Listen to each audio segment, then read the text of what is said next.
There's nothing quite like doubling down in sports. We've, seen it in some regards with Matt Eberflus this past week, and just kind of disregarding the importance of that second to last play on the Hail Mary. I'm very curious to get your thoughts on that. But also, we've got a doubling down from the sculptors of Dwayne Wade's statue. My goodness. Okay. All right. First off, the statue. If you haven't seen it already, you probably don't use social media. You haven't been online. Everywhere. It's everywhere.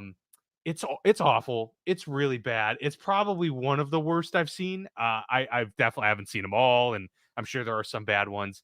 And it's a very hard job. Hey, kudos to all the sculptors out there. That seems like a super tough job.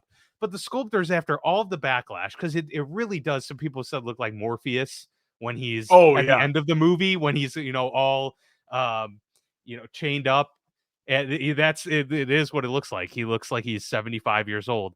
The sculptors basically said that he has no regrets, and that he's like, we did the absolute best job we could have done. And we did actually the best job that anybody could have done on that one. I was like, really? Is that really the take you have right here? Hey, sometimes, man, it's good to just, take your lumps. I've seen some people in the past have fun with it. Like, okay, we kind of screwed up. No, they're going the different direction on this one. The Cristiano Ronaldo one is the one that immediately comes to mind as the worst one. Andy Murray. This is an extremely close second. And what's so crazy about it is I forgot that Dwayne Wade was getting a statue. He obviously deserves a statue in Miami. Yeah. But what's so wild is it's like Dwayne Wade is one of the most classically handsome athletes of the last 40 years. He is a good looking human being. There's so many things they could have done, but it's almost like they did AI generic yell scream. Why his beard is so big in it? It's like Dwayne Wade had a beard, but it was always usually a very trimmed, fade beard. And when it's just weird in it too, because and he's it is big, but it's almost blended in with everything that it is bizarre. And they put so many wrinkles on the face. It's just so much. The memes are great. The memes are amazing. The throw in the towel, the throw in the damn towel Rocky meme. He looks like that guy. That's good. Great. Yeah, his son was even giving him him and Zaire were the stare down. Is this real? Is this legit? Oh man, that's so funny. But hey, I mean, you got a statue, so there is that, and that's pretty cool nonetheless. True. But yeah, hopefully better statues are on the horizon. I'm not pro tearing statues down. But if someone tore it down, I think that wouldn't be the worst thing in the world. Definitely not. All right, well, we have a lot to get to here in week 8, so we're just gonna dive right into this thing. The Hail Mary that was the game decider. We've got Jameis Winston, potentially a new era here in Cleveland, at least for the time being. A lot to get to. Let's dive in. Week 8 recap. Here we go.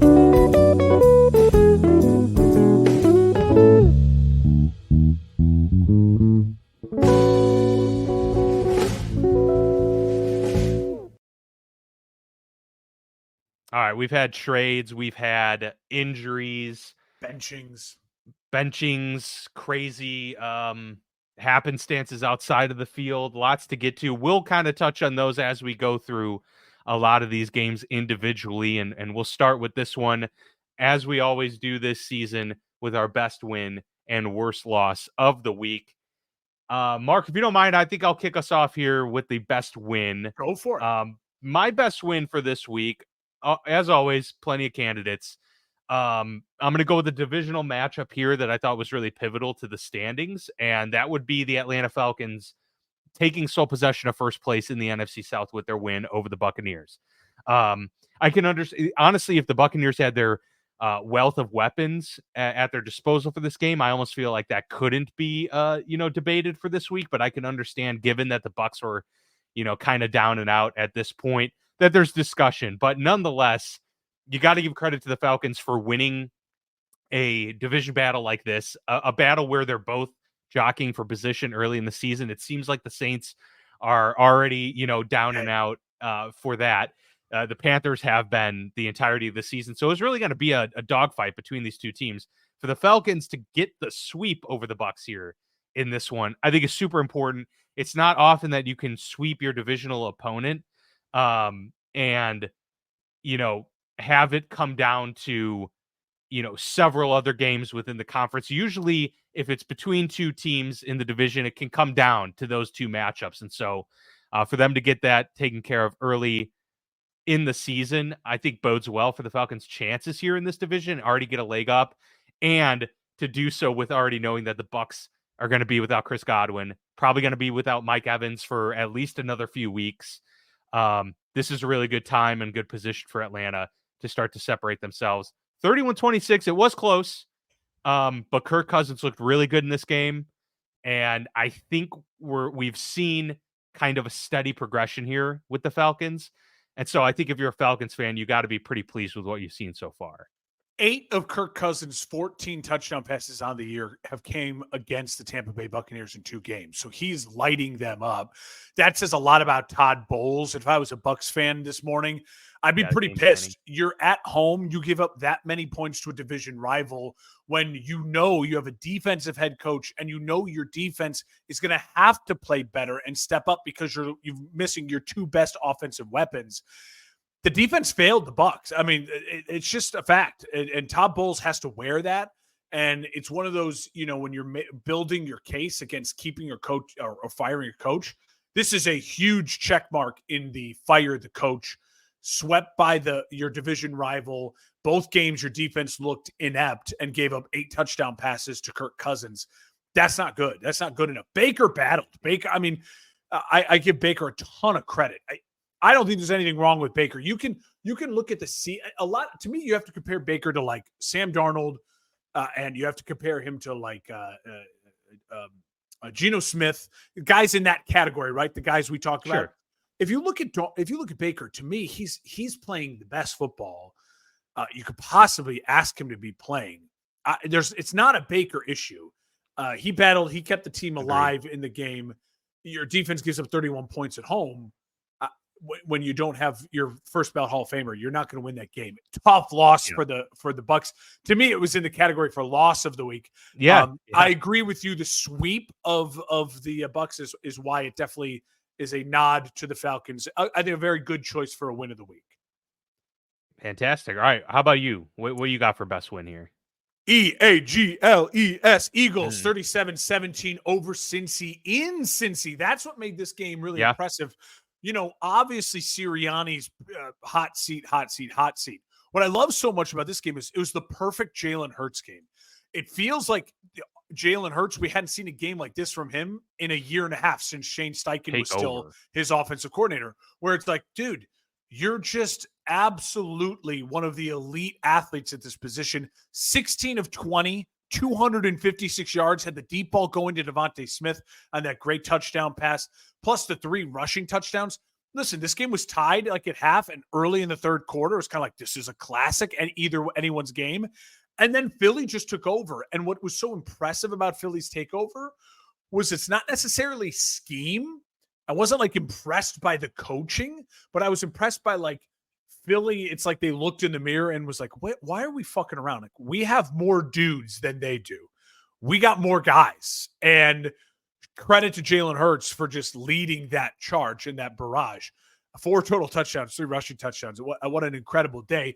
And what was, I think, also impressive about this is now is an Eagles team that is trying to keep pace with the Commanders in the NFC East. It's an important win, even though it's a non-conference win. I think mainly because it's just a mojo win. You won 3 games in a row now, but you had beaten the Browns and the Giants. And so it's like, are we good? Are we not good? And then you go and you put a beat down like that against a good quarterback and a good offense in their building. Is Cincy a great team? I don't know, but that still feels like a really good win for Philadelphia, having won now 3 in a row. For Cincy, I'll just say this: just like I felt for Baker. Like, I mean, how can I be critical of Joe Burrow? Yeah, you only score 17 at home. That's tough.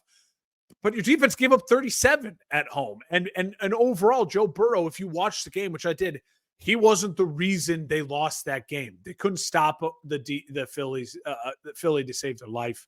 And right now, I still am not counting out the Bengals, But the Bengals definitely feel like just at this point in time, that wild card team, if they sneak in, that you wouldn't want to play in the first round, but you should still feel confident that we should beat them in the first round. Does that make sense?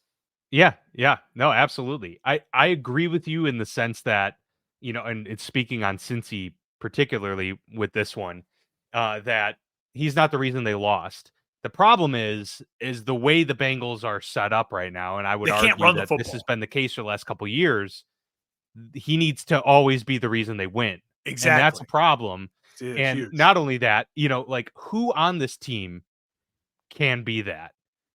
You're not. I can't envision us saying Zach Moss won them that game. Chase Brown won them the game. Uh, even Jamar Chase. If Jamar Chase is winning them the game, It's probably because Joe Burrow is also winning them the game. Yeah. Defense, obviously, that's not happening. So Yeah. you're left without options. You're asking the quarterback to be perfect. He's in a tough situation. Joe Burrow is. It's among the great quarterbacks. He's the guy with kind of the least help right now. And I think that's a big problem. We could talk about Justin Herbert with the Chargers. We could talk about like Kyler Murray with the Cardinals, but Joe Burrow's better than those two. Yeah. And he's just in a shitty situation. Not to mention the competition in division that he's contending with now. Now they're 3.5 games out. Swimming upstream the rest of the way. Joe Burrow signed a deal with the devil, and the devil is the Brown family who owns the Bengals, who don't spend money, and they are notoriously cheap. There's that viral video of literally the Bengals players have to cross a busy street. There's not even a crosswalk or a light to get from the practice facility to like where they practice. I mean, it's comical. It's just, they are a comically cheap organization. And Joe Burrow got paid. Jamar Chase and T. Higgins haven't been paid yet. He needs those guys. And right now they don't have anything else. The run game, you're absolutely right. Like Tyreek Hill's a type of wide receiver. You could be like, oh no, he won them the game even without the quarterback help, because you get him involved with end arounds, screens, things like that. Chase and T. Higgins need Joe Burrow to be great for them to be great. They are devoid of anyone who can take some load off of Joe, and it's a tough situation. Yeah, but it definitely flowers given to the Eagles. As you mentioned, 3 in a row. They've got the Jags and then the Cowboys coming up next. 2 very winnable games, certainly. Cowboys and Commanders back to back. Yep. This is really the chance in the season here for the Eagles to fully get themselves back on track and into that discussion amongst the best in the NFC. That Jags game is a total trap game. Looking ahead to the Eagles, so it could be focus in, get that win. You're better than the Jags, and then keep moving on. Worst loss, who you got? The team gave up a Hail Mary after stealing what should have been a victory. The Bears are the worst loss, 18-15. Yeah. Dan, so there's a ton of ways we was it 18-15? My bad. 18-15. Yeah. They got the wrong version. Yeah. So I'm not going to spend any time talking about why Matt Eberflus and Shane Waldron shouldn't have been. Matt Eberflus shouldn't have kept his job, and I'm not going to spend any time talking about should they fire Matt Eberflus or not. They're not going to fire Matt Eberflus during the season. The Chicago Bears are not that kind of organization. They will not do it. They're not the Jets. Can I just ask real quick, was this game what kind of pushed you over the edge? Because I know that you were warming up to Eberflus in terms of how he got this defense so dominant. No. My thoughts on him have never changed, right? Remember, all offseason before they retained him, I said fire him and start fresh. Yes. You want to mirror. So going into this year, as I said a couple weeks ago, his ceiling is Sean McDermott, right? Like, can you win your division consistently, but still just not be good enough? Like, that's his ceiling. And now the scary thing is with the bad challenges early in the year, the mismanagement of the time with timeouts, timeout mismanagement in this game plan mismanagement in this game at the end of the game, zero oversight of your offensive coordinator who's doing boneheaded things by handing the ball off to a backup center, even though the only reason the backup center's in there is because we thought he learned from his previous boneheaded mistakes at the goal line, and they went heavy package, and ever since then it was working, and then they gave him the ball. So clearly Matt Eberflus, like, I don't need to tell you if you're a Bears fan, he's not the guy. He shouldn't have had the job, and he's not going to get fired during the season. Matt Eberflus from here on out, and I felt this the whole way, but it's very, very true now. I think he now is mentally aware, and it's too much talk out there for him to not know it. He now has to know I'm literally coaching for my job. Like, it is now the tally system, the good and the bad, and every good decision I make is going to help me keep this job. Every bad decision I make is going to be another tally for me getting fired. His seat should be very hot, and it is. Dan, I'll say this. The thing that really disappointed me about the loss is the fact that great teams like Andy Reid's teams, Sean McVay's teams, what do they do really well? On short rest and on long rest, they crush. So if it's short rest, Sean McVay, what do we have that stat the other week? Like he's 7-1 now in true Thursday night football games. That's insane. That just means I know more football than you. I know how to game plan a win when we don't have time to game plan. And then Andy Reid, the king of the bye, meaning when I have extra time, I'm going to make you pay for it. The Bears are coming off a bye, and offensively, we know the offensive line sucks. We can't do anything about that right now. We are getting some guys off of IR and like Borum and a couple other pieces. So there should be more flexibility when guys go down. Like, it sucks. The Braxton Jones went down, the starting left tackle, and the offensive line then from midway through the first quarter on was just an absolute shit show. That should improve slightly with some guys coming back health-wise. But obviously, we know two things. The offensive line needs to be addressed, and the coaching staff needs to be addressed. And what sucks so badly is those were the two blatantly obvious things that killed you in this game. And yet, what I say, and I stand by this, Caleb Williams in the fourth quarter is the difference between Mitch Trubisky and Justin Fields. Absolutely. Justin Fields lost his job because of the blown leads. Look at Matt Eberflus's record. The blown leads last year and the previous year in the fourth quarter because Justin Fields couldn't close it out. This was the exact opposite. Caleb Williams was failed by his coaching staff, by his offensive line, and yet he shook off enough rust, was in that game enough, kind of it took him a while to wake up. That sucks, but he's a rookie.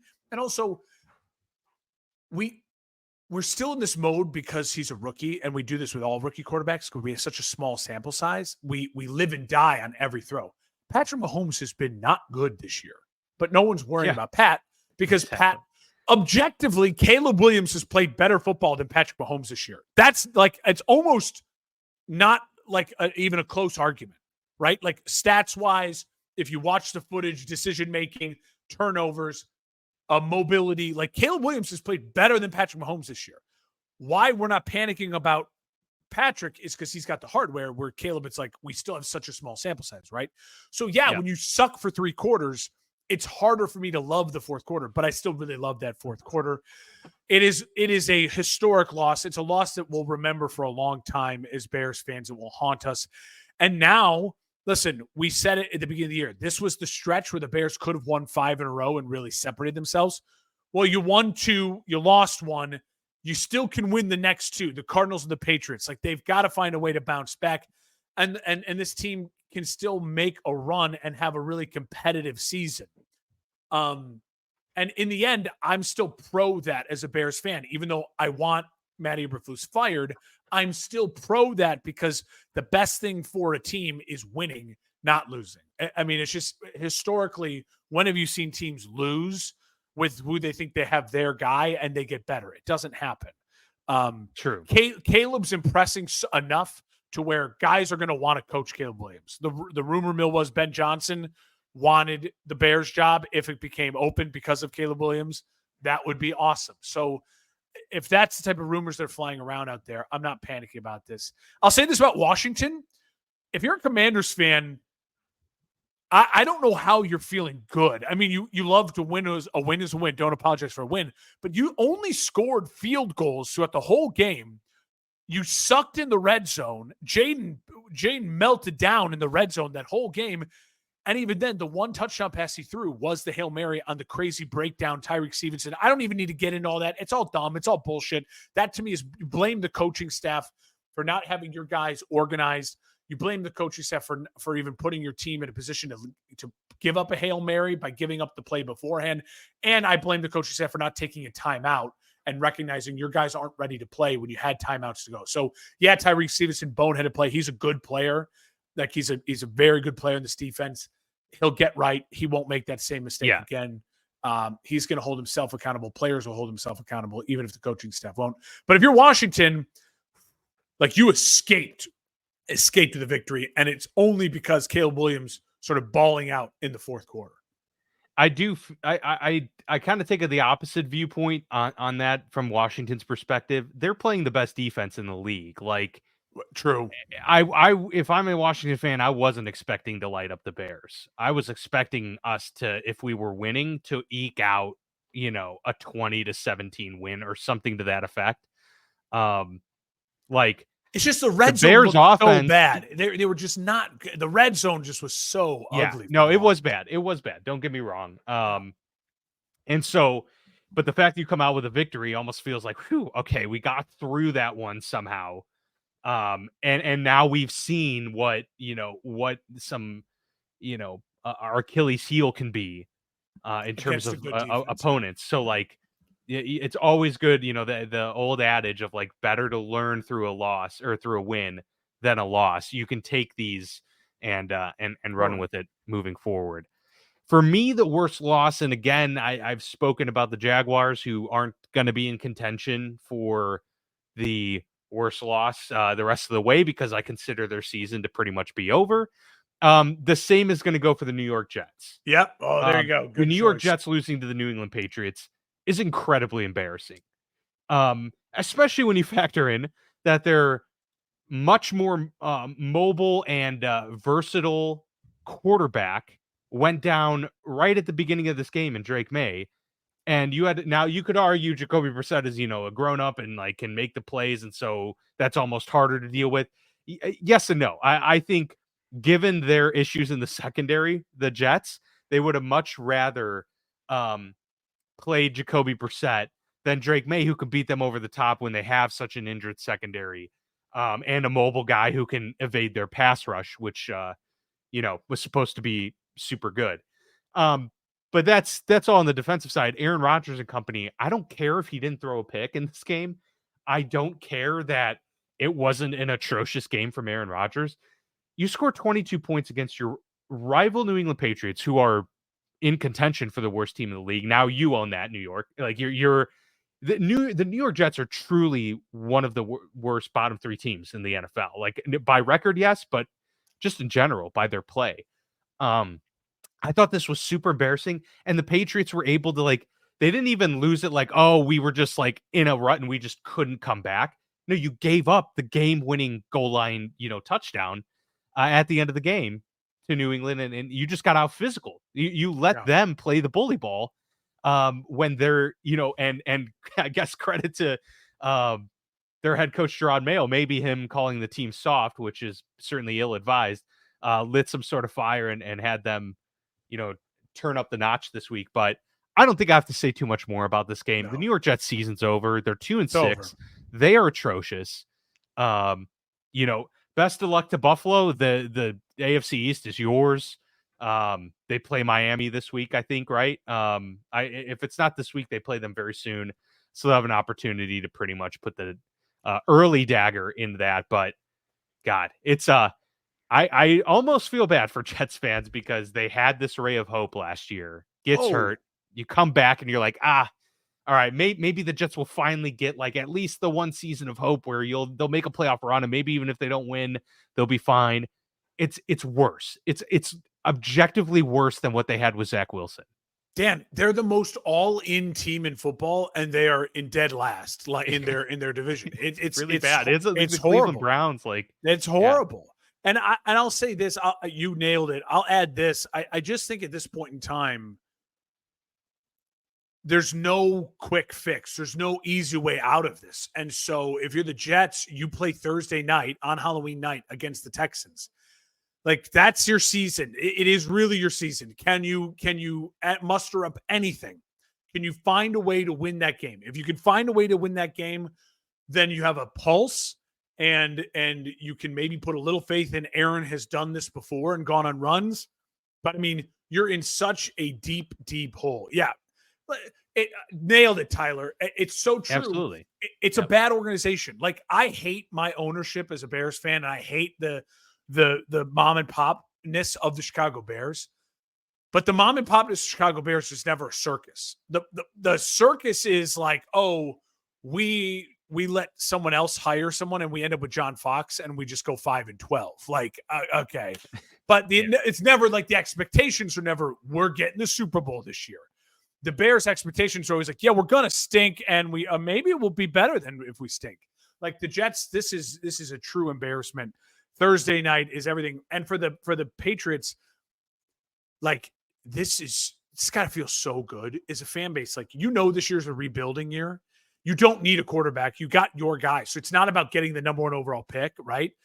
And you still get to look at your division rival and be like, you're a fucking joke. And we just kicked your ass. You're such a joke. Like that's got to feel so good. Great moment. It's got to feel so good. Yeah. What a win for them and what a brutal loss for the Jets. All right, let's get to the rest of the games here. The Vikings on the road at the Rams. LA gets a really nice 10-point win with the Cooper Kupp and Puka Nacua both coming back, both having fantastic games in this one. The Rams look like a completely different team when they have their top 2, wide receivers in play here. And it was just this was in contention to me for the win of the week as well, because, the Rams were 2-4, like, they lose this game, your odds of getting to the playoffs, even with how down and out the NFC West is as a whole, are still pretty low. But now you're 3-4, a win this week puts you at 500 and you're right back in this thing. So I thought it was a huge win for the Rams, and I wouldn't panic about the Vikings, but that is a game you would want to have. Like that was a game, because now you're starting to lose the momentum a little bit that you had built up. Well, yeah, you lose 2 games in 5 days. That's not good. That's never easy. I will say this. If I'm the Vikings, I'm not panicking. I agree with you. I think the thing that would concern me if I'm the Vikings is that when it came down to it, it didn't feel like they had the sharpness on offense on late notice against a really good head coach. Like, as much as we love Kevin O'Connell, it felt like they got out-coached and out-schemed, and their defense, Brian Flores, which has been one of the stories of the year so far, felt like a good coach in Sean McVay was like, oh, we can attack this. We know it. I know how to attack this. And obviously getting Puka and Cooper Kupp back, it changes the game. With that, this version of the Rams is the version of the Rams I picked to win the division. And at this point in time, if they can stay even remotely this healthy for the rest of the year, I don't think there's any reason why we aren't talking about the Rams in competition for this division in 6-7 weeks from now, Dan. Absolutely. Yeah, no, I mean, the Seahawks had played great, but they are also, starting to wane a little bit. The 49ers have had their issues well documented this year. Nobody's pulling away with this one. The Rams are firmly in place in competition for this game. We mentioned the Eagles beating the Bengals. We'll move on to the Browns getting a win. Well, actually, hold on, because we did have that game that included the Vikings and did have some news regarding Minnesota. They did get reinforcements now on the offensive line, trading with Jacksonville for left tackle Cam Robinson for a conditional 5th-round pick. So Jacksonville can the best they can get out of this is a 4th-round pick. I thought it was curious by Jacksonville to make this move, to be honest with you. I mean, the move you don't want to be making is getting rid of offensive linemen. But I do understand, they paid a fairly lucrative contract to Cam Robinson. They get a little bit of that off the books. If this is a 4th-round pick, that's not a meaningless pick. I can kind of understand. They feel like their season's over. But you're also now putting Trevor Lawrence in kind of a tough spot to hopefully not get hurt the rest of the year. To me, it's once again a signal from the Jaguars organization is we're not worried about Trevor Lawrence. Like, he's our guy. We paid him.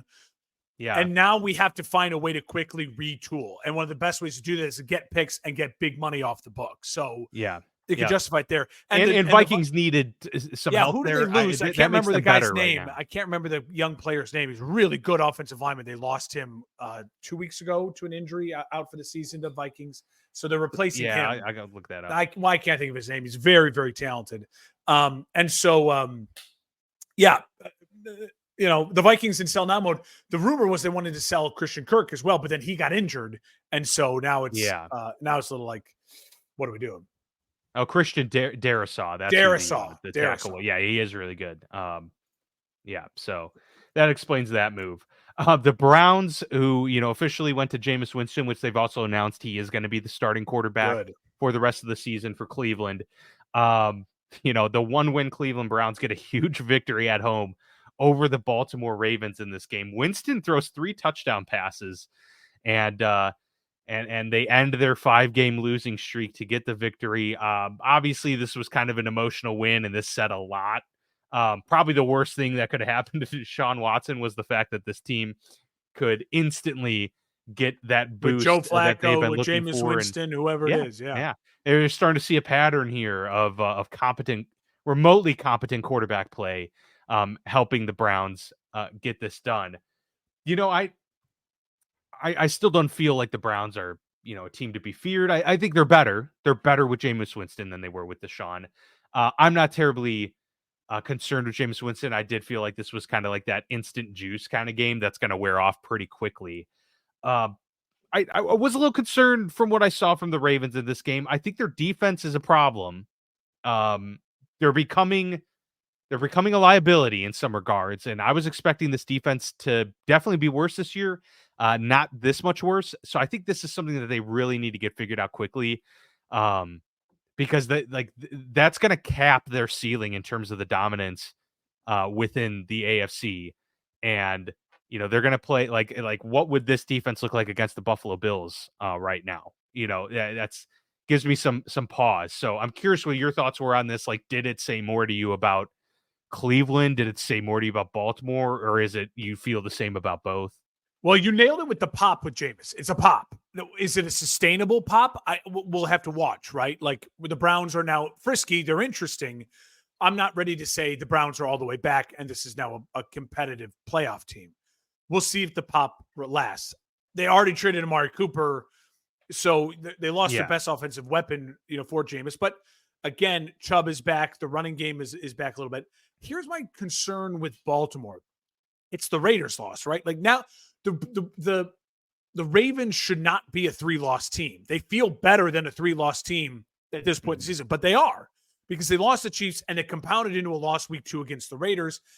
You expected them to lose a divisional game or two because the AFC North, as you know, it's the black and blue division for a reason. You're going to lose games in the AFC North and probably games that you think you should win.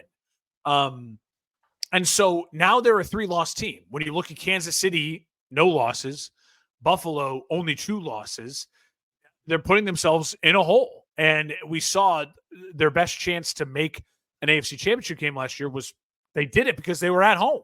And so that, to me, is now what I'd be concerned about. Only 11 carries for Derrick Henry. Again, it just felt like one of those games where they got out of their rhythm, and then it was a Lamar show, and it just nothing was right. I do love they traded for Deontay Johnson, though, from the Panthers. Great trade for them. Big move. That wide receiver core and weapons now with Likely, with Mark Andrews, with Zay Flowers, Deontay Johnson, that they now can almost go toe-to-toe with Detroit for like just the amount of dudes they got on offense. It's crazy. Yeah. And obviously the MVP, the reigning, 2-time MVP, being their biggest weapon. Yeah, that's that was an under the radar trend. Not a lot of people were talking about it. A lot of people were saying like, it doesn't move the needle very much. I think it's a pretty impactful move. Like he's a guy that gets open and his skill set kind of helps complement what they have. Yeah. 5th and 6th round picks they sent to the Panthers for Deontay Johnson, and they could get a 6th round back because if he leaves next year in free agency, they get a compensatory. So he is a free agent at the end of the year. Yeah, they would have to sign him. It's crazy. I don't know if they're going to, but dude, the Panthers, man, like I get you're trying to get stuff back, but dude, you should have signed Deontay Johnson already. He's been Right. very Yeah. good for you. And if you're Yeah. drafting a new quarterback, which you're gonna, like, you need guys to throw the ball to. Like, Yeah. I mean, Adam Thielen's going to be, seemingly 39 years old. and like Xavier next year. Legette It's is like, what are you fine, gonna? but like you need. Yeah. I Yeah. mean, It's we'll rough. see. It's We'll rough. see. All right, the Tennessee Titans go on the road and get absolutely destroyed by the Detroit Lions. Yeah, the Mason Rudolph led Titans didn't have the spark that they maybe No. sort of like started to have last week. You go 52 to back. 14. Yeah. You go back to Uh, Levis when destruction. he's healthy. Absolutely. Dan, what's Yeah. so fascinating about this? Look at the total yards in this game. It's like Detroit had the least amount of yards for the most amount of points in NFL history. I think something like that. Because every time they scored, it Well, was yeah, off of like a Jared punt Goff or had a turn. 85 yards passing. It was because they started the ball. Every touchdown drive was in Insane. deep in the opponent's territory because it was either a return, a kick, or a punt return, a deep punt, kick, or punt return, or a fumble or an interception that they start in their opponent's territory, and they just scored. I loved this game for Detroit. It was almost my win of the week because it's a total trap game for Detroit. You come off of beating the Vikings. You're about to play the Packers this week, and the lowly Titans come to town. You could have easily seen this getting sluggish. Oh man, they scrap out a victory. No. They came out and just face skull effed them into the ground. I mean, it's impressive. Detroit, I want to put Detroit as my number one team in the NFL. I can't because the defense does worry me. Does worry me a little bit. I would love to see them go get a pass rusher. And I do think what the Chiefs are doing is quite unique and special right now. So they're the second best team in football, and they are the most explosive and dynamic and best offense in football. Period. Yeah, there's not even a question that they are the kings of the NFC. So anyone who wants to argue that's not arguable. It's the offensive line, dude. Best. It starts with the offensive line. They have the best offensive line in football, and it's not close right now. Dante Koplowitz Fleming, I got to credit him for this stat. At least I don't know where he got it, but he tweeted it out. Jared Goff's 85 passing yards are the fewest by a player with 3+ passing touchdowns in a game since Tony Eason in the AFC Championship game in 1985 before he got destroyed by your Chicago Bears. It was against the Dolphins. He had 3 passing touchdowns on 71 yards passing, which is that's the most Tony Eason stat ever. So that's just really funny. That's a deep cut. It's impressive what Detroit is doing. It's very impressive. And again, this was without Jameson Williams. Like, it's just this team is very, very good.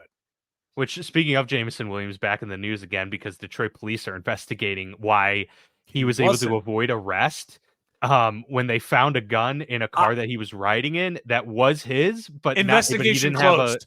He was able to avoid arrest because he's Jameson Williams, and the lines are rolling right now. Yeah, exactly. That's precisely. He's a problem though. Like, he's a good, good player, but he's going down that path of like a Plaxico Burress. So it's like, dude, figure put your ducks in a fucking row. Yeah.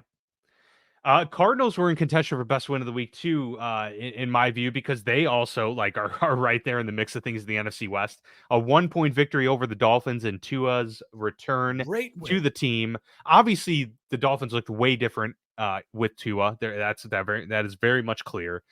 So I think that they are gonna start to get better with Tua under center there. But the Cardinals, again, I mean, we've talked about it. They're a team where they can play with fire and their offense can look really good. It did in this game.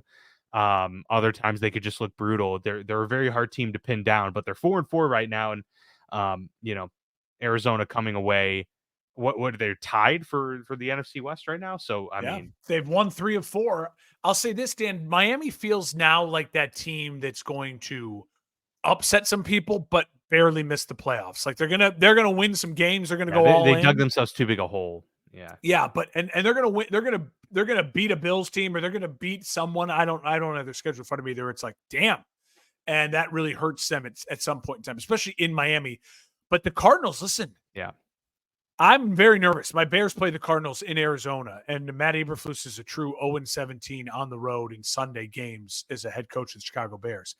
they very much should be favored in this game. They keep feeding Marvin Harrison Jr. The offense works better when Marvin Harrison Jr. is engaged in the offense, and we saw it on Sunday. It's fun to see Miami competitive again because they were just sad the last couple of weeks. They were very, very sad. So it's fun to have another competitive team back in the league and not just a sad team, because we have plenty of those. And Arizona, the only thing I have a question about them is who are they really? If this is who they really are, then this could be a playoff team and a feisty one at that. But the problem is I've seen them get blown out. I've seen them blow teams out. And then I've seen weird games like this where they hang around, and then come back and sneak a win. I don't yet know the identity of the team. I'll probably learn a lot more of that on Sunday when I watch them compete against my Bears. Yeah, that's fair. The Packers go on the road, and Jacksonville had this game as well. They had an opportunity to win this game, but Packers are too much for them there, despite Jordan Love getting hurt in this game. Mark, he came in looking not right. Like from the jump in this game, that knee, because he tweaked the knee. Saw him, yeah. I wouldn't be surprised if they sat him. I saw early reports this week is that he's like not been in practice. I wouldn't be surprised if they like try and just get him totally right, because they're 6-2. Like, you can't afford to kind of play around with a lingering injury like that, because all it takes is one extra tweak to put him out for like the season or extended period of time. The bummer is they're playing Detroit this week, and it's like, do you want to wave the white flag at home against Detroit? So we'll see. Well, and that's the thing is, people were talking about why not sit him for this Jags game, and I was thinking even then, like, well, shoot, if he's healthy enough to play, you gotta play because the NFC North is super competitive. Like, nobody is giving much ground right now. You got to take every win you could possibly get. But yeah, if this is a problem, I don't trust Malik Willis to be like a guy that's going to get them multiple wins. Yeah, moving forward. I know that he looked all right earlier this season, so I don't know. Yeah, I mean, the Detroit game's a huge game. He's got to get right. It's a weird season so far for Jordan Love. And again, the sample size for Jordan Love is still so small. I don't know if he's a guy that this is a normal kind of, he gets injured. Last year, he was not injured. He was fine. He made it through the whole season clean. But this year so far, you can say his season has been marred by injuries and highs of high play and lows of lows. I mean, he's the only person who's had more comical picks than Jordan Love is Will Levis. But Jordan Love is right next to him for like horrible, horrific, comical picks. He just has enough fantastic plays to make up for it. It's true. And so we'll see. I know the book's still out on him. This was an impressive win by the Packers. You're on the road in Jacksonville against a desperate Jacksonville team that's thinking this is their season, right? Like, we won one. Can we get back? They had won at that point in time 2 of 3. Can we get right here and keep going in the right direction? And now look, they're trading people off and selling up people. So big impressive win by the Packers. And I would say don't play Jordan Love unless he's healthy to play. Like, it's a long season. Even if you end up in the wild card, you were in the wild card last year and you were a play away from the NFC Championship game. You can make damage with the wild card. It's not ideal, but you have a better chance to win the Super Bowl as a wild card with a healthy Jordan Love than a division winner, and you don't have Jordan Love or an injured Jordan Love. The Houston Texans at home get a 3-point division win over the Indianapolis Colts here. This was a big one too. The Colts could have really turned the tide. The Texans get back on track, 23-20, the victory there, and the win even more meaningful now that we find the news that Stephon Diggs has torn his ACL. To make matters worse, he's on an expiring contract, set to become a free agent at the end of the season. So we'll see what happens there with Houston, but they're 6-2 right now.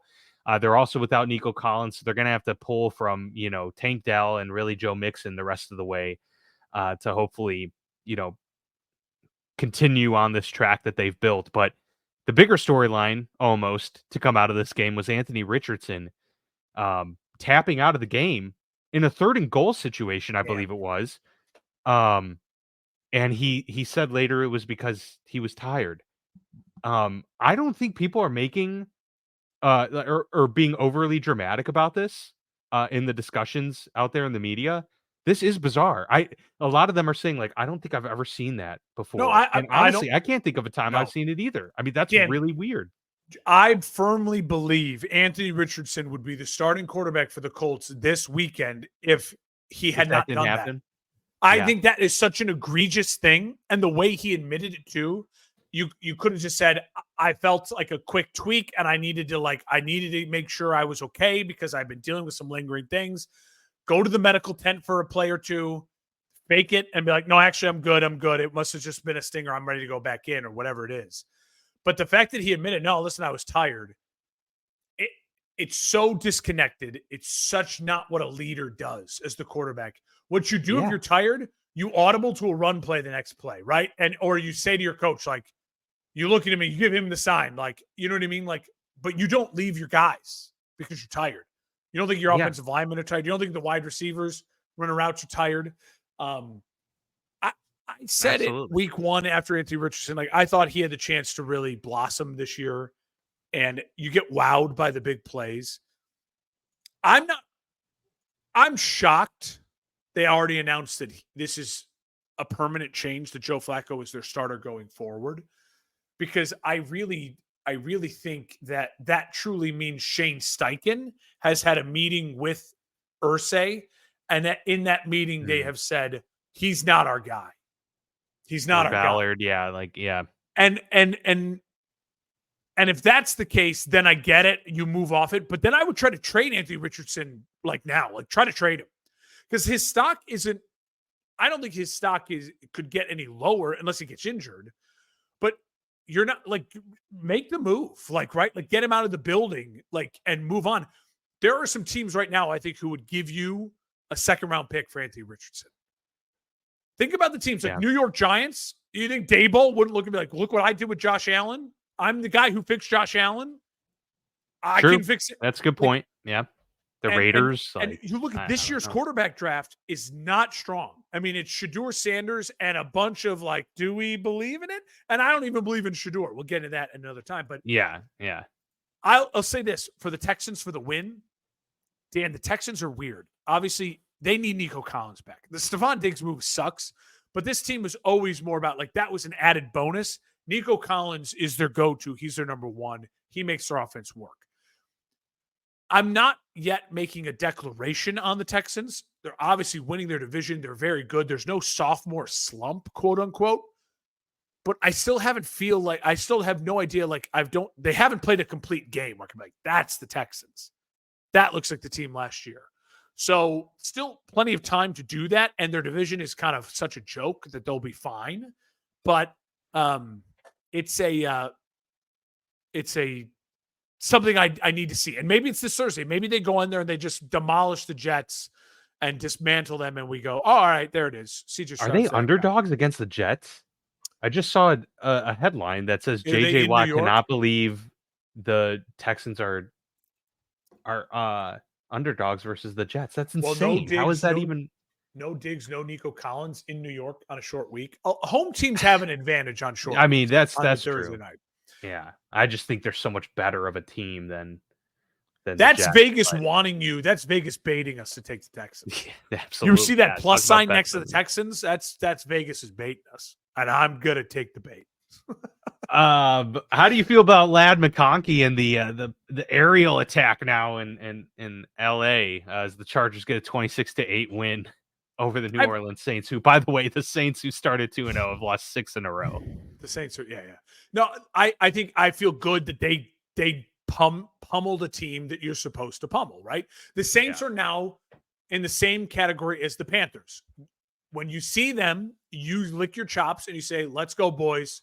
We're making Pro Bowls in this game, right? We're putting up Pro Bowl numbers. So listen, you lost to the Cardinals last week. We now feel like the Cardinals are something. So that helps, right? It takes the sting out of that loss a little bit more. This win makes me feel, again, that little extra boost of confidence in the Chargers. Dan, the wild card in the AFC is freaking wide open. It is. It's So kind the of Chargers are trying to keep pace with the Broncos, who we'll talk about here in a second. I right now feel better about the Chargers than I do the Broncos, and I'll make that case when we get to the Broncos. fair enough. We'll get to the Broncos in 2 games. The next one on the list here is the Bills 31-10 win over Seattle. I didn't have too many takeaways of this. Like, I thought the Bills were the very much superior team to Seattle here, and Seattle, for all of their they're another one of those weird teams where it's like they were good early on, they stumbled a little bit, they're kind of the middling, and that's they haven't cracked my top 10 in the rankings there for the 4 Frequency Sake Podcast Network rankings that we put out every week, because they just haven't put it all together and done it consistently enough. They're 4-4. They're in contention still for that, division crown. I just don't feel great about this team overall, whereas the Bills are consistently performing offensively, at least. It's funny because the Seattle Seahawks have a great wide receiver core, but as soon as DK Metcalf missed this game, they didn't feel like the same team. Yeah. Smith and Jigba and Lockett are really good wide receivers, but they're the type of wide receivers that really benefit from that 6'5" dude who can run by you. They're very similar. They're very similar receivers. Yes, and so DK, they didn't have that element. And let's be honest, Geno throws a great deep ball to DK. So, like, that whole element was gone, and I think the Bills capitalized on that. And also, Dan, Josh Allen threw his first interception. I think that's a good thing. Like, get it out of the way. Yeah. And listen, this team is peaking. Look at what this wide receiver core did. And it wasn't Amari Cooper, but Amari Cooper being there again opened everything up for Shakir. It feels like it did for the Bills first year they got Stephon Diggs. And I don't have to worry about Amari Cooper turning into a diva like Stephon Diggs. Like, I am so high on the Bills right now. I think they are peaking right now. Yeah. Let's just see if this is a peaking at the wrong time, or if this is now they're peaking to an echelon where it's like, oh, now, no. They're now just one of the 2 or 3 best teams in the NFL. Allen playing great. The run game is fantastic. The wide receiver core now just feels so complete, organized and electric and complete. Great word. And they took on a team that is explosive, but was missing their most explosive piece. And they capitalized on that. Yeah, and the Seahawks defense in terms of personnel is not great. I know McDonald, is good on that side of the ball, and can, but help he with needs that. Time. But he needs time to get his guys in there. Yeah. Bo Nix, 3 touchdown passes, leads the Broncos to a 28-14 win over the Panthers. I know a lot of people are talking about Bo Nix. I'm still very much in the I am not making a proclamation about this guy, especially he hasn't performed super well against very good teams this year. I mean, it's just like I'm still waiting for like him to have a great performance against a good team. Again, what I want to say. Good win. You beat the team you're supposed to beat. You beat the team you're supposed to beat. Absolutely. You said the Panthers on your schedule, 3 touchdowns, put up those numbies. It's a great thing to play the Panthers. The Bears did it. Everyone does it, right? It's so good. I'll say this. Again, we've said it over and over and over and over again. His ceiling is Dak Prescott, which is fine. Like, that's a good quarterback in the NFL. In that division, it just feels weird and it feels false. Dan, they have 5 wins. Their wins, Jets, Raiders, Saints, Panthers, and then the win in Tampa against the Bucks. But remember, Sean Payton has that weird, 30-0 edge over Todd Bowles. He is never lost to Todd Bowles. So there's something there. So they've beaten teams. 4 of their wins are against the 4 worst teams in the NFL. Their next 3 games, Dan, we're going to learn all about the Broncos. They're going to be Chiefs, 5 and 6. Falcons. So they're going to be 5 and 6. So let's learn about it. And if they're not, if they find a way to win 2 of those 3, then we can talk about the Broncos. So let's wait. Yeah, because they played the Raiders, the Colts, the Browns. There's some opportunity at the back half of the year. Yeah, but it's these 3 games against 3 really competitive teams coming up in a row. Let's see what their record is after that, and I'll let you know how seriously I take the Broncos. By the way, the Panthers are sticking with Bryce Young this week, despite a healthy Andy Dalton. So, I mean, and this is what we talked about. But again, it's this weird flip-flop that they're doing. But yes, we both agree got to get more and more tape on Bryce Young. Just get as much exposure as possible. I would Also, also not going again, anywhere this year. if there is a 5th round pick available, I would take it. Like I would take it. It's the same feeling I have with Anthony Richardson right now. If you know you're moving on, then move on, because I'm telling you, it's always better to jump ship. This offseason quarterback market is going to be really interesting, and there's going to be some veterans who are available, and you don't want to be stuck just having to cut a guy basically like the Bears did. Like, you remember that was what you got awkward with the Bears, Justin Fields, right? It got a little awkward. And then it was like the compensatory, and it looks like now the Bears, unless Russell gets injured, are going to end up with a 6th rounder. So if there's something available, take it and go. The Chiefs, the Raiders almost played spoiler, but the Chiefs beat the Raiders 27-20. Mahomes has a couple touchdown passes. I think Travis Kelce caught his first touchdown pass of the season. So they're getting a little bit back on track. Probably felt good for that offense to get some aerial production that they have not had this year. They're 7-0. They're still the best team in the league. Dan, I'll say this about the Chiefs. What is so much more fascinating to me about this team than in years past is the fact that it just feels like they go into every game and they just say, we'll wait and see what this game looks like, and then we'll just adjust. Like, they're not imposing their will on anyone. They're literally saying, we have a defense that we trust against any other defense or team in the league. It is a top 3 defense in the NFL. And Spags, they're just like, okay, so we know they're going to perform well. And then it's just like, offensively, they look around and they go, let's just wait and let's just see what happens. And then we'll just adjust. And then Patrick will make a couple dink and dunk throws and good 3rd down runs, and we'll win this game. DeAndre Hopkins made his debut. I love they got DeAndre Hopkins. In 3 weeks from now, this offense will have Hopkins integrated. You'll have Juju Smith-Schuster back. You might have Pacheco back, and now have a really dynamic 2-headed running back room with him and Hunt. And you'll have Hollywood Brown.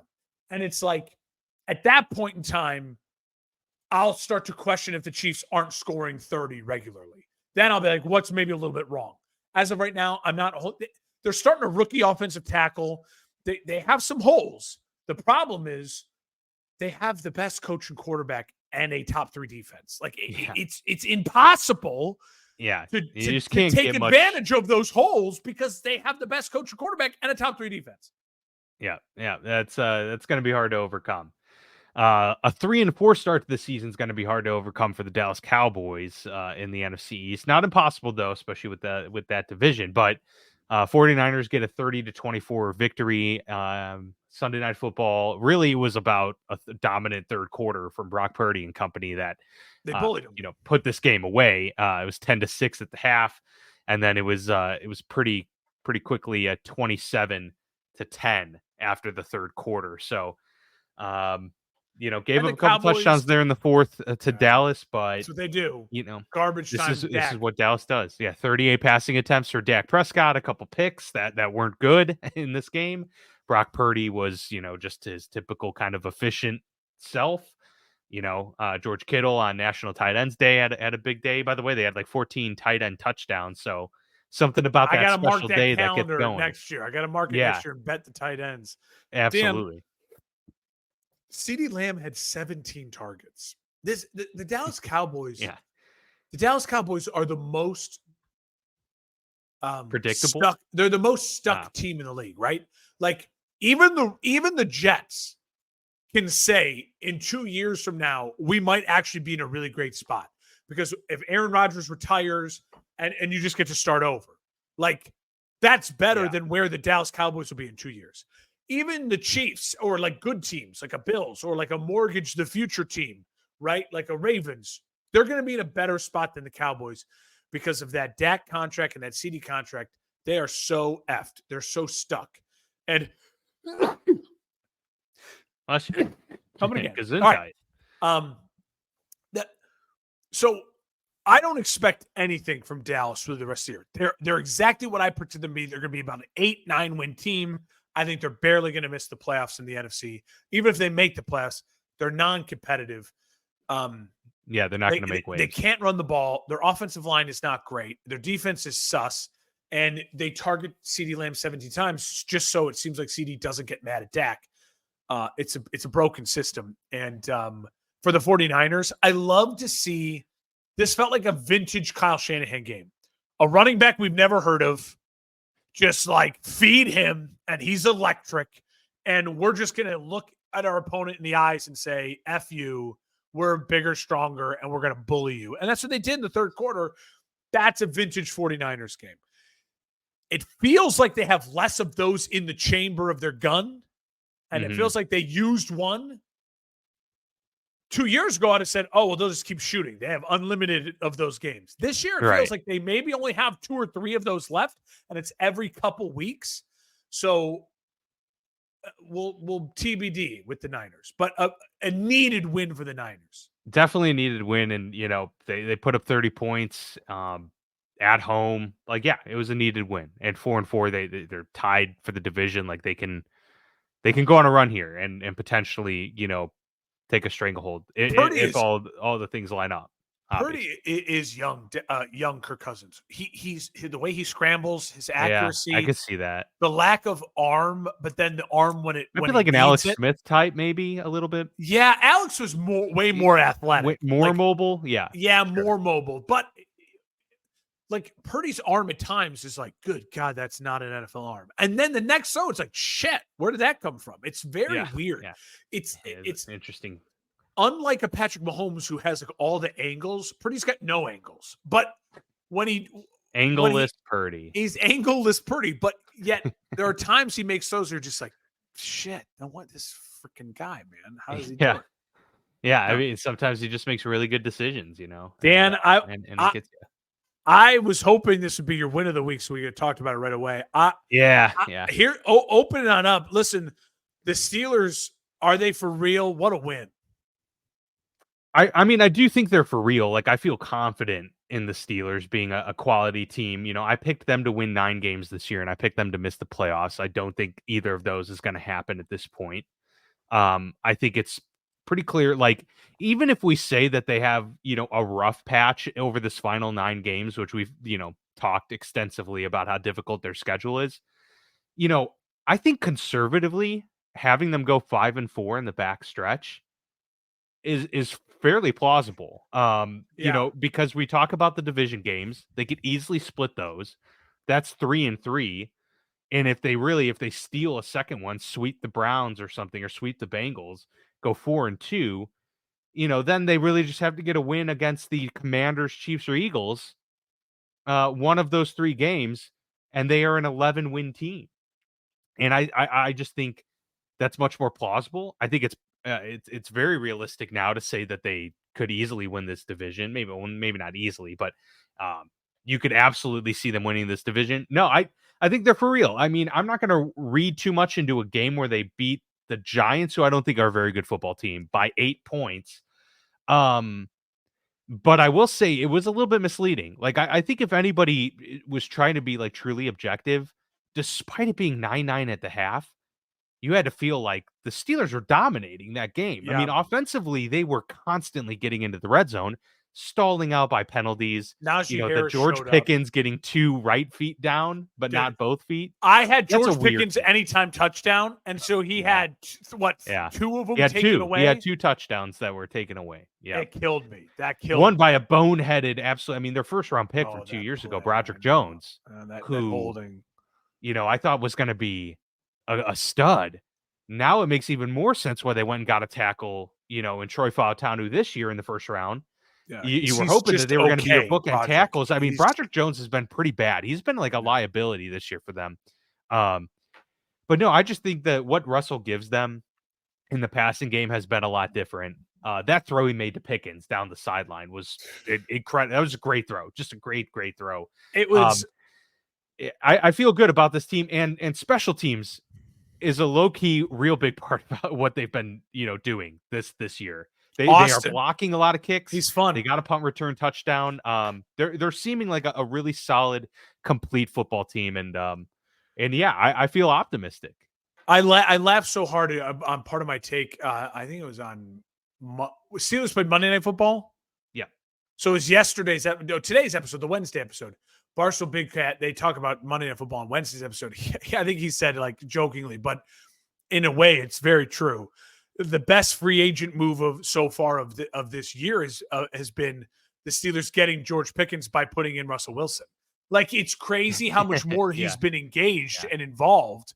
And listen, we both said it. Justin taking more shots in their play action.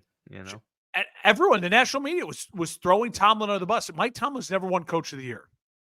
Yeah, that could change this year.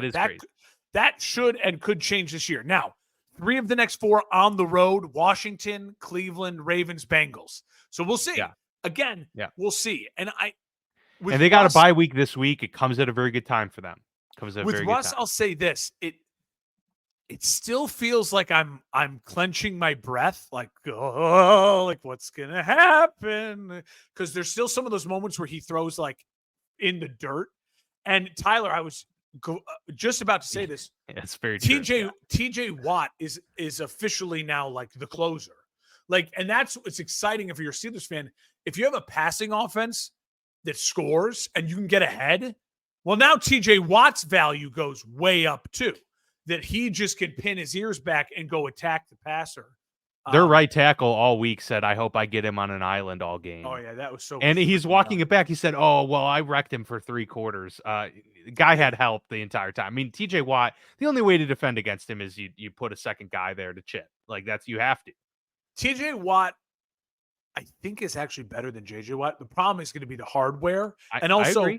And availability. I mean, he's and also JJ just so big, like physically imposing, where you're like, that dude's got to be better than that dude. Like, and JJ had the touchdowns, so I think there's something with that too, like the tight end, like playing touchdowns.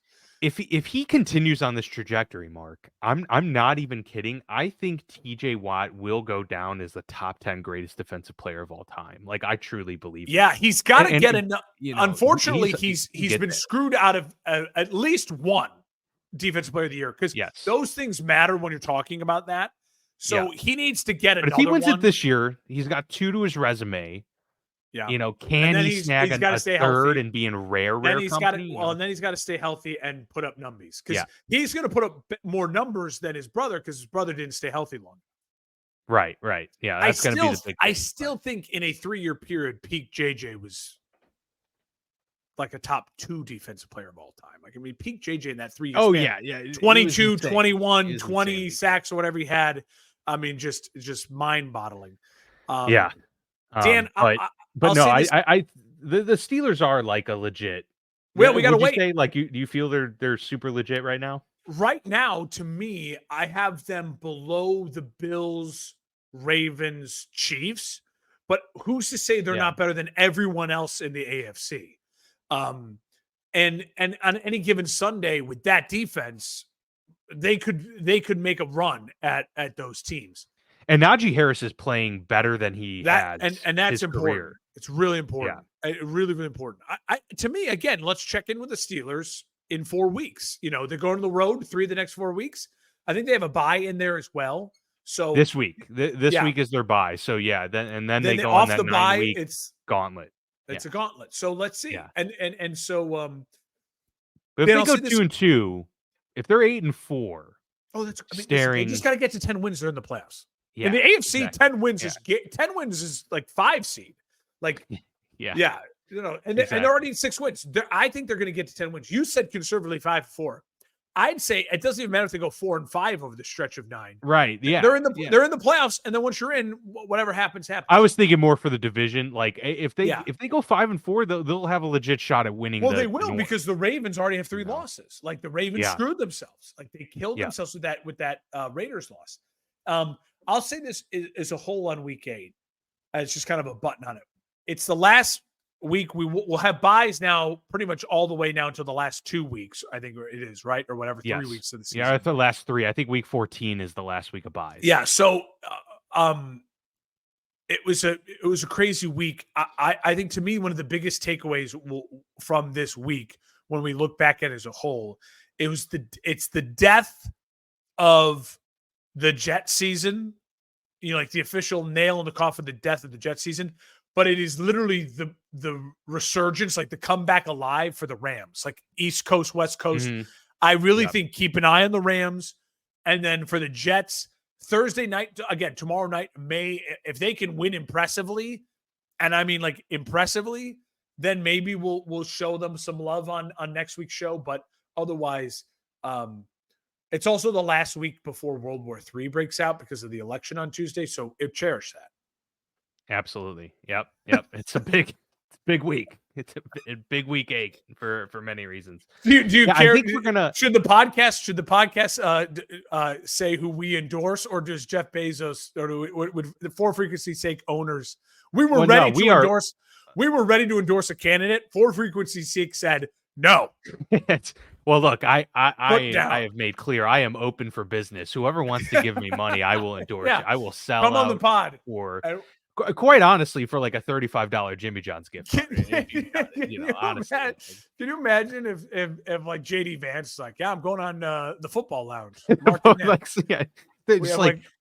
doing Rogan, Tim Dillon, and then the football lounge after that. So doing the trifecta. We were ready to endorse a candidate, and the For Frequency's Sake said, no, guys, we're not doing it. Down the hammer. We're not doing it.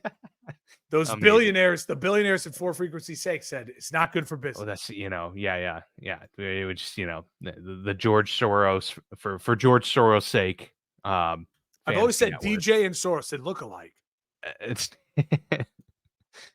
good stuff. All right. Well, that was a packed week 7. So we'll see what week 8 holds. I think we're going to do a Wednesday episode next week as well because of the election. I know you're going to be working late. I'm working late. It's a big night, obviously. So we'll get back on the airwaves next Wednesday to recap week 8. And yeah, we'll be back at you. But yeah, check us out at FB Lounge Pod, anywhere you get your socials, and forfantasysakec.com for all of the shows here on the For Frequency's Sake podcast network. But that will do it for us here from week 7. We'll see you next time.